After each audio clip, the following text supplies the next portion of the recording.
La verdad es que no sé cómo hacer esta reseña porque acabé el libro hace un par de semanas y todavía sigo en shock. Así que lo que voy a hacer es leeros el primer párrafo para que os hagáis una idea, porque es que empieza fuerte. No reconocimos la gravedad de nuestra situación hasta varias semanas después, cuando la nieve de las montañas ya se estaba fundiendo. Bunny llevaba 10 días muerto cuando lo encontraron. Fue la operación de búsqueda más intensa de la historia de Vermont. Policía estatal, el FBI, incluso un helicóptero del ejército. Cerraron la universidad, cerraron la fábrica de tintes de Hampton, acudió gente de New Hampshire, de Nueva York y hasta de Boston. Cuesta creer que el sencillo plan de Henry funcionara tan bien, a pesar de los imprevistos. No nos habíamos propuesto ocultar el cuerpo en un lugar donde no pudieran hallarlo. De hecho, no lo ocultamos en absoluto, sino que nos limitamos a dejarlo allí, donde había caído, con la esperanza de que algún desafortunado paseante tropezara con él antes de que se notara siquiera su desaparición. Muy buenas a todos y bienvenidos una vez más a mi canal. Yo soy Chelo y esto es Moonlight Books, y en el vídeo de hoy toca reseña y vamos a hablar de esta novela enorme de Donna Tartt que se llama El Secreto o The Secret History, como se conoce principalmente. ¿Qué queréis que os diga? Se ha colado directamente, posiblemente en mi top 3 de libros favoritos. Es que no me la saco de la cabeza, no puedo dejar de pensar en ella. La cuestión es que por algún motivo se me estaba pareciendo bastante esta novela. Podríamos considerar que es la Biblia del Dark Academia, y al final no me pude resistir. Una cosa que me ha dado mucha rabia es que Donna escribió esta novela en 10 años y a mí me ha costado 10 días leerla. Y es el libro más gordo que he leído en lo que va del año. Son casi 800 páginas que se pasan volando.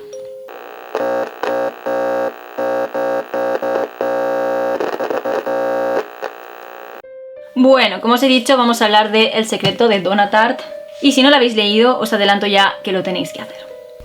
En esta novela nos encontramos con nuestro narrador y protagonista, que es Richard, que acaba de llegar a la universidad y allí empieza teniendo intención de estudiar griego, pero no puede hacerlo porque se ve que es un grupo muy exclusivo y que solamente pueden entrar alumnos que el profesor de griego expresamente acepta.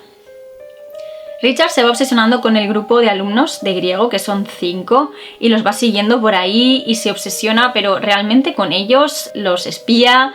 Cuando cree que no los miran, nos los describe como si fueran semidioses prácticamente. Y al final, un día que coincide con ellos en la biblioteca, los ayuda sin querer a hacer los deberes de griego, porque Richard ya había estudiado griego antes, y le recomiendan al profesor y lo aceptan. Pasa a formar parte del grupo. El primer cuarto del libro nos cuenta esa vida idílica que viven allí, que de verdad que lo hace de una forma que nos hace desear formar parte del grupo. Cómo estudian, cómo van a clase, luego cuando quedan a cenar, los fines de semana que pasan en casa de uno de ellos, y cómo Richard va inventándose una persona paralela a sí mismo porque se avergüenza de sus orígenes, digamos que pobres y modestos comparados con los del resto del grupo. En el segundo cuarto del libro lo que sucede es lo que se nos dice en el prólogo. Planifican y ejecutan el asesinato de Bunny. Y esto que creemos que es el final de la novela, que es lo que va a suceder cuando se terminen estas 800 páginas, pasa justo en la mitad. Y de pronto nos queda la mitad del libro con la sensación de decir, ¿y ahora qué? Nos quedan, tal y como os he dicho, 2 cuartos del libro en los que vamos a ver poco a poco cómo estos personajes se desmoronan. No quiero entrar en detalles, de verdad, porque vale la pena que lo leáis a ciegas totalmente. Yo reaccioné a este libro de... es que nunca había reaccionado así a un libro. Hay una parte al final, casi al final, que me hizo gritar. Grité, desesperada. Grité porque no me podía creer lo que estaba pasando, y John, que estaba leyendo a mi lado, se me quedó mirando con una cara de terror porque no entendía lo que estaba pasando. En plan, ¿qué pasa? Y yo... el libro. Nunca, de verdad os lo digo, nunca había reaccionado así. Y que un libro consiga esto conmigo es muy fuerte. Lloré y sigo llorando porque no lo he superado. No lo he superado. Dios mío. Vale, ya está. Estoy deseando leerlo otra vez. O sea, ahora mismo podría dejar todas mis lecturas y volver a empezar este libro. Es que es muy fuerte. O sea que es muy fuerte. Muy fuerte. No voy a contaros nada más de la trama porque, tal y como os he dicho, es un libro que vale la pena enfrentarlo totalmente a ciegas. Si no lo habéis leído, hacedlo, y es obligatorio. Me lo vais a agradecer, de verdad os lo digo. Bueno, vamos a pasar a mi opinión y vamos a empezar por el narrador. Lo primero de todo, lo primero que quiero decir es que se nota el trabajo que lleva esta novela. Se nota que tardó 10 años y se nota en la narración porque está escrito de una forma impecable. No hay cabos sueltos, ni uno. Y tenemos... es que posiblemente es uno de los narradores que he leído que más me ha gustado. Es uno de los narradores más poco fiables que he leído en mucho tiempo por varios motivos. En primer lugar, bueno, él nos está contando la historia desde su punto de vista. Y lo primero que sabemos es que es un mentiroso crónico. Está mintiéndoles a todos sus amigos sobre su origen, sobre su familia, sobre su pasado. Les está mintiendo sobre todo. Se ha creado un personaje a sí mismo para intentar encajar con el grupo. Entonces eso nos hace pensar en qué otras cosas no estará mintiendo. Si les está mintiendo a ellos, ¿por qué no nos va a mentir a nosotros? Es muy poco fiable. Pero es que encima esa falta de fiabilidad se ve acrecentada por el hecho de que en la mayor parte de la historia, Richard no tiene ni idea de lo que está sucediendo. Él de la historia sabe la mitad, que es la que nos cuenta, y el resto de personajes, al ser el nuevo, el que acaba de llegar, no terminan de confiar en él en muchas cosas y lo mantienen en la sombra. Es decir, tenemos una visión sesgada de lo que pasó y está sesgada por la experiencia de Richard, por lo poco que conocía de todo el asunto y por las mentiras que no para de decir. Es algo increíble porque estamos leyendo la historia y no sabemos qué nos podemos creer y qué no. Pero tiene otra parte, y yo no sé cómo lo hace la autora, y es que nos pone al mismo nivel que Richard. O sea, nosotros sabemos tan poco como sabe él. Es como si el grupo nos estuviera ocultando cosas y somos capaces de empatizar tanto con Richard que es apabullante. Realmente nos sentimos como si estuviéramos en la universidad y esa admiración, esa obsesión con los estudiantes de griego se nos pega. De verdad que yo tenía la necesidad de ser parte del grupo. O sea, para mí, y esto es un poco fuerte por lo que pasa luego, era como el grupo de amigos ideal. Ese es el tipo de gente que yo quiero en mi vida. Pedantes pretenciosos. Y claro, lo veía y sinceramente me veía en la situación de Richard, de decir, quiero formar parte de este grupo. Quiero ir con ellos, quiero ser como ellos, ¿no? Encima la cuestión es que en mi caso yo he estado en una universidad que estéticamente se parece bastante a la descripción que hace de la universidad en el libro, que es la Universidad de Cork en Irlanda, y entonces era como que todo esto estaba transcurriendo en un lugar que yo conocía. Vale, la cuestión es esa, ¿no? Nos ha conseguido meter tanto en la historia que nos ha puesto a su nivel. Es como si fuéramos caminando al lado de Richard todo el rato y estuviéramos sintiendo y viviendo lo que él vive, de forma que nos obsesionamos con el mismo grupo, queremos formar parte de ellos y haríamos cualquier cosa. Pasamos hacia adelante y de pronto nos vemos envueltos en la planificación de un asesinato. Y la cuestión es que nos va describiendo su propia interacción con Bunny y la interacción que Bunny tiene con el resto de chicos, y acabamos dándonos cuenta de que lo más probable es que en esa situación no rechazáramos la idea de cometer el crimen. Se nos vuelve odioso realmente, se nos hace realmente odioso Bunny por un lado, y por el otro nos ha creado tal necesidad de pertenencia al grupo que la idea no se hace descabellada. O sea, es muy fuerte. Tiene un narrador que tiene un poder sobre nosotros, pero es que ese poder que tiene el narrador sobre nosotros es una identificación tan fuerte que, tal y como os he dicho, da miedo. O sea, la parte del narrador, el narrador elegido, el narrador que ha creado Donatart y la forma en la que este nos cuenta la historia, en fin, es de 10. Con respecto a los personajes, ¿qué os voy a decir si es que yo tengo la misma obsesión que tiene Richard? Richard es nuestro narrador, tal y como os he dicho, y él es un chico de California, no viene de una familia rica, de hecho su padre trabaja en una gasolinera, y tampoco tiene una relación muy buena con su familia, así que cuando él se va a la universidad sus padres se enfadan bastante porque lo que quieren es que ayude a la familia en el negocio familiar, y allí se encuentra con esta gente, lo que le lleva a cambiar totalmente su personalidad e incluso inventarse una historia de vida que no es la suya para poder encajar. Dentro del grupo de los alumnos de griego hay 5. Tenemos a Bunny, que, bueno, como ya sabéis, es el que muere, es al que asesinan. Tenemos a los gemelos Charles y Camila. Tenemos a Francis y tenemos a Henry. Y todos ellos están descritos de una forma tan idealizada y con tanto lujo de detalles, sin ser una descripción de estas de párrafo, nos va dando pequeñas pistas de los personajes a lo largo de las 800 páginas, de forma que cuando hemos terminado la historia es cuando tenemos la visión general de cómo eran. Todos ellos son personajes grises. Son personajes que no tienen ningún remordimiento ni ningún pudor en hacer cosas malas si consideran que el objetivo o lo que se va a conseguir con ello al final puede ser bueno. Hay que tener en cuenta que son personas que están muy influenciadas por la cultura clásica griega y por las costumbres y, en fin, por todo lo que se hacía en aquel momento, lo que se consideraba bien, lo que se consideraba mal. En fin, de llegar a considerar que un asesinato puede estar bien visto. Literalmente, hay uno de ellos que dice que no lo consideraría asesinato, sino redistribución de la materia. Considerar esto normal y no es lo único. En fin, todo ese tipo de comportamientos o tradiciones que tenían lugar en la época que acaban trastornándolos hoy en día.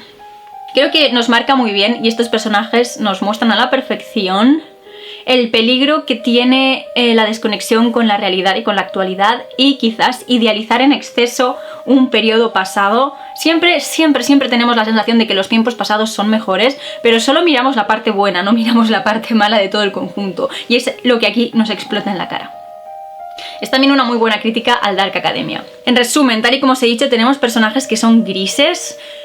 Todos ellos sentimos que nos traicionan en algún momento. Yo me enamoré de Henry. Me enamoré de Henry porque, no sé, era la típica persona que tiene una mente tan desarrollada y una inteligencia tan extrema que quieras que no te ves atraído. Francis me encantaba por su personalidad, su forma de ser, su estilo de la moda, y luego estaban los gemelos que sinceramente son los que más me traicionaron, sobre todo Charles, y no quiero deciros el motivo, pero son los que están como más abiertos, son más simpáticos con Richard, lo aceptan en el grupo, lo tratan mejor que el resto, entonces les coges un cariño especial. Y lo que pasa en la segunda mitad del libro, la verdad es que yo me sentí muy traicionada por Charles, me dolió muchísimo. Así que, en fin, otro punto a favor de la historia son los personajes, que también son de 10. No diré nada más, es que no puedo decir nada más, pero me muero por deciros muchas cosas. Con respecto a la trama, tal y como os he dicho en el resumen, está muy bien escrita, está muy bien hilada, no tiene ni un solo cabo suelto, no hay plot holes. Y lo más fuerte de todo es que lo que creemos que va a pasar al final pasa a la mitad. Y esto nos podría llevar a pensar que cuando ya han matado a Bunny, nos quedan 400 páginas. ¿Qué pasa entonces? La narración cambia, se nos hace pesado, podemos perder interés. Nada por el estilo, os lo prometo de verdad. Se nos crea una necesidad de seguir leyendo, de saber qué es lo que va a pasar con estas personas, cómo se les está yendo totalmente de las manos la situación, cómo se les está yendo la cabeza. Y a la vez nos invade una sensación de nostalgia por ese primer cuarto del libro, por esa vida idílica que llevaban ellos todos juntos, cómo estudiaban, cómo quedaban a cenar, cómo se emborrachaban de vino, cómo se iban a pasar los fines de semana a la casa de campo de Francis. Se nos crea esa nostalgia que dices, wow, lo que han perdido, cómo lo tienen que estar notando, ¿no? ¿Cómo les va a afectar esto realmente el resto de sus vidas? Entonces es una trama que es curiosísimo porque al principio del libro nos dice lo que va a pasar, pasa a mitad de historia y nos queda mucho para terminar, pero es algo que, oh my god, no podéis parar de leer. Si lo cogéis, lo vais a devorar del tirón. Quería añadir también que es un libro que tiene unas influencias clásicas muy fuertes y que empiezan desde el título. Perdonad porque tengo que buscar la foto porque se me olvida el nombre del autor. The Secret History, que es el título original de la historia en inglés, es el título de una obra griega clásica escrita por Procopius, que además tiene una estructura muy similar a la que se nos presenta aquí. Tenemos un inicio en el que los protagonistas a los que el narrador está observando son simplemente perfectos, tienen una vida idílica y todos queremos ser como ellos, pero que cuando empezamos a descubrir y a escarbar un poco sobre la superficie, nos damos cuenta de que realmente son manzanas podridas. Y además el libro está escrito siguiendo una estructura de tragedia griega. Al principio nos cuenta lo que va a pasar, nos cuenta qué personaje va a morir. Esto es típico de ese tipo de historias, y además me atrevería a decir que tiene un toque homérico bastante interesante, teniendo en cuenta que uno de los personajes que fallecen se le presenta a nuestro protagonista en un sueño, al final. que esto, como bien sabéis, sucede con Aquiles en la obra de Homero. Así que toda la historia, toda la novela, todo lo que creó Donna Tartt aquí, creo que al final se podría considerar como una especie de crítica al Dark Academia. Al Dark Academia no me estoy refiriendo a la estética, ¿vale? Porque una estética al final no hace daño a nadie, sino me refiero al concepto de elitismo académico, de ensalzar los clásicos, en este caso el estudio de las culturas y las obras clásicas, y poder llegar a perder contacto con la realidad, de modo que nos lleve esto a un delirium tremens, que nos haga matar a un amigo e intentar salirnos indemnes de ello, a suicidios, a incestos, en fin, cosas realmente terribles, cosas que han podrido el interior de estos personajes hasta un nivel que no los va a abandonar hasta el día de sus propias muertes. Tan gris como es esta novela, yo estoy obsesionada. De verdad os lo digo, a mí me ha supuesto un antes y después, me ha marcado, me ha hecho darme cuenta de que el ser humano, entre el que me encuentro yo, creo que podríamos ser capaces de hacer absolutamente cualquier cosa. Y da miedo. En fin, el impacto que ha dejado en mí esta novela ha sido tan grande que necesitaba algo que me hiciera seguir por el mismo camino. Es decir, tengo una depresión tremenda por haber leído esta novela, quiero volver a leerla, pero quiero dejar pasar un tiempo. Así que me he comprado esta, Todos somos villanos, de M.L. Rio, que se supone que es, en fin, mismo estilo, una trama parecida, y espero obsesionarme tanto como me obsesioné con El Secreto, a pesar de que es considerablemente más estrecha, y eso no me gusta. Yo quiero una novela de 1000 páginas, por favor. Y nada, os iré contando. Creo que ha sido mi inicio en fin, una novela que podríamos decir Dark Academia al 100%. Sabéis que tanto Frankenstein como El retrato de Dorian Gray o Cumbres borrascosas, por ejemplo, son clásicos que se consideran Dark Academia. En los 3 clásicos que os he mencionado tenemos esos personajes que son totalmente grises, y es innegable que es una de las características principales del género, pero quería meterme en algo que fuera más todavía, como más de nicho, con el estilo académico, los personajes grises, asesinatos y demás. Y esto es lo que promete este libro, así que os iré contando. Por cierto, mención especial a la portada que ha hecho Umbriel, que es preciosa. Y nada, creo que esto es todo. Por favor, decidme en los comentarios si habéis leído esta novela y qué opinión os merece, y si no la habéis leído, leedla, y hasta que no la leáis no me volváis a hablar. De verdad, necesito que leáis esta novela y que la comentemos, porque... Dios mío. Es que no lo voy a superar en la vida. No lo voy a superar en la vida, por favor. En fin, eso es todo lo que quería contaros en el vídeo de hoy. A mí solo me queda recordaros que os suscribáis a mi canal si os gusta el contenido que estoy subiendo, y que le deis a la campanita de notificaciones para que os avise cada vez que suba nuevos vídeos. Recordad que subo 2 vídeos cada semana, los miércoles y los domingos. Y si queréis contenido literario 24/7 podéis seguirme en mis otras redes sociales. Os dejo los enlaces directos aquí debajo en la cajita de descripción del vídeo. Por último, quería dedicar un momentito a agradecerles a mis mecenas de Patreon el apoyo que me están dando. Muchísimas gracias de todo corazón.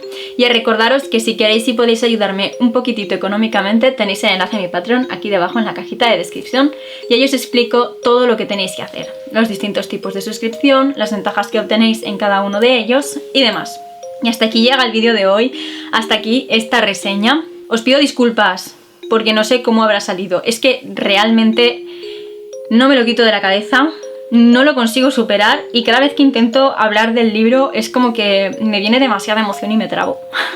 Así que no estoy muy segura de qué tipo de reseña habrá salido. Espero que la hayáis disfrutado, espero que os animéis a leer el libro de todo corazón, es que no puedo recomendároslo lo suficiente. Y yo me despido hasta el próximo vídeo.